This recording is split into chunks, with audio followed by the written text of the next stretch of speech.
All around the world, there are people who are unhappy with their bodies, just like this boy. But he lived in a place where he could never admit such things openly. His childhood had been peaceful and carefree. He did well in school. His father had a good job, and his mother was always cheerful. At home, her voice often carried through the rooms. When the boy discovered that he was actually a girl trapped in the wrong body, a heavy chapter of his life began.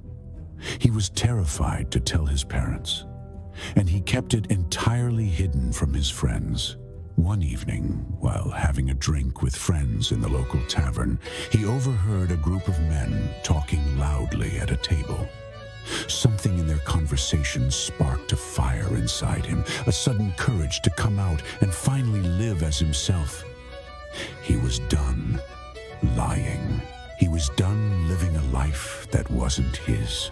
He rushed home, running along the muddy roads that the past days of rain had left barely passable.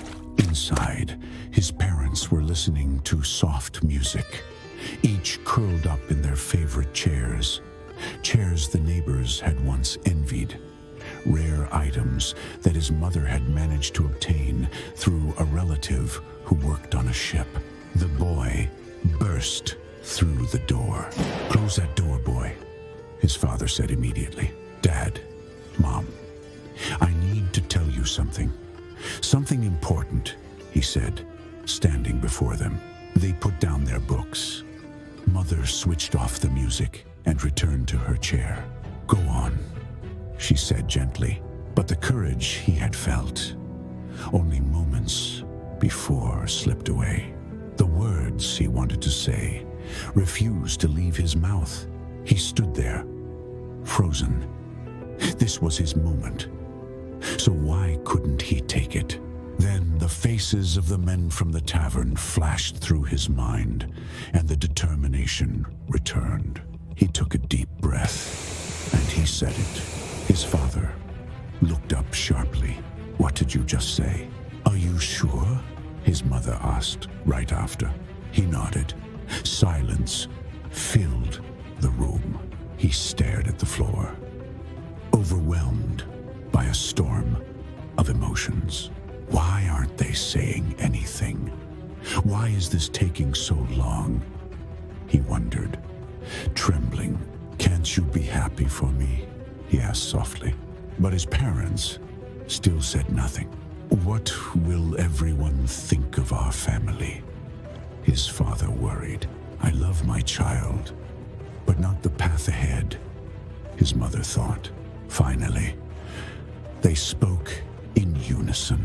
"Leave us alone for now. We need time to process this." They loved him deeply, but fear held them hostage. Fear of the town, the community, the damage to the family name. Later that night, his father knocked on his bedroom door. "May I come in?" The boy nodded. "Your mother and I talked," his father began. "And as hard as it is, we have to ask you to live somewhere else.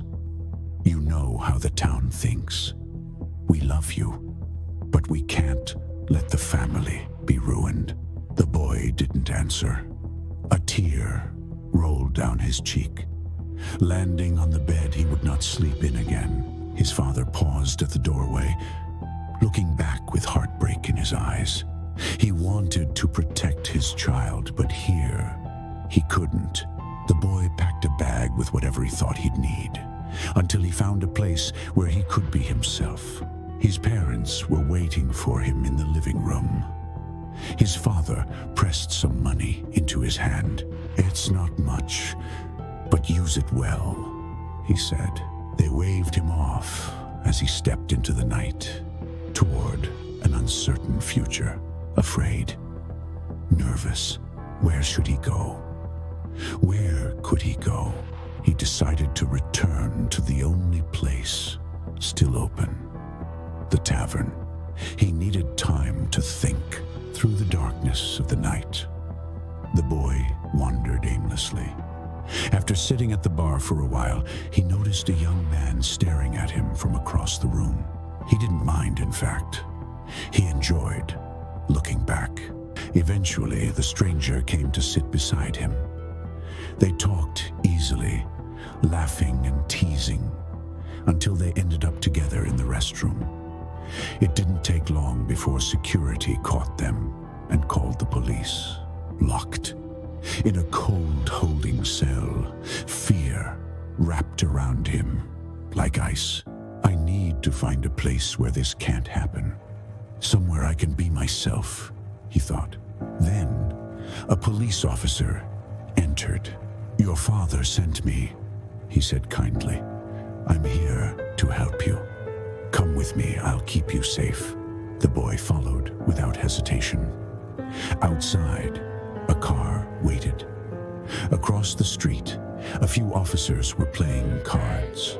You must be quick, the man whispered. If they see you, we're both in trouble. The boy slipped into the car, and the officer drove off.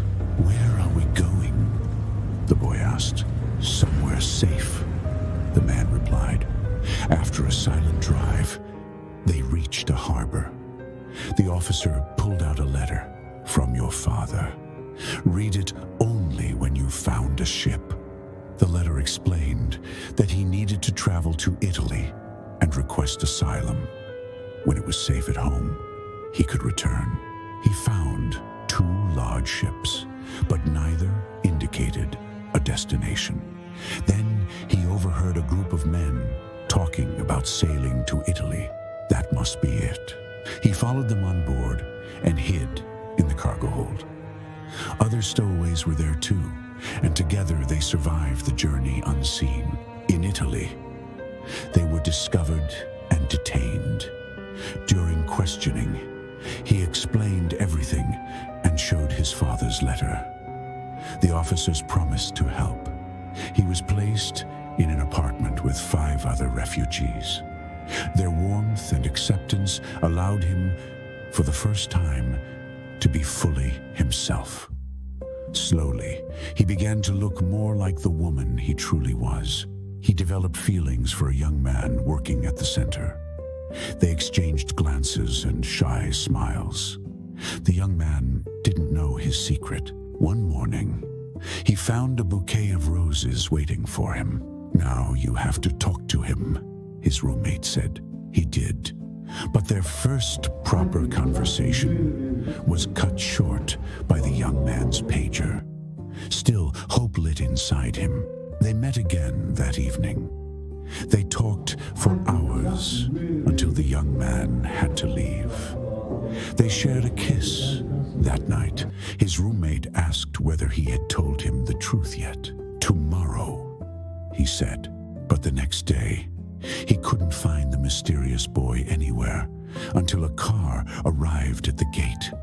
They hugged, but before he could speak, the young man told him, "You're being transferred tonight to Austria."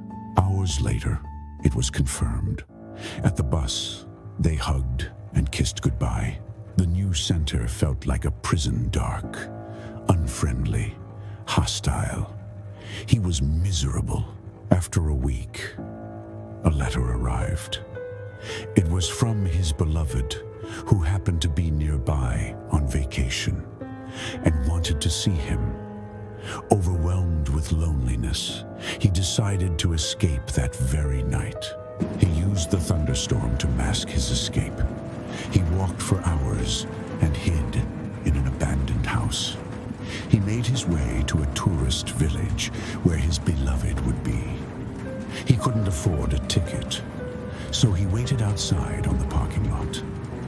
After hours of waiting, he finally saw him. They ran into each other's arms and fled together once more. They stole a car, drove to Germany, and arranged shelter in Denmark. After days of hiding and danger, they reached a harbor and escaped by rowing across the freezing water in a tiny old boat.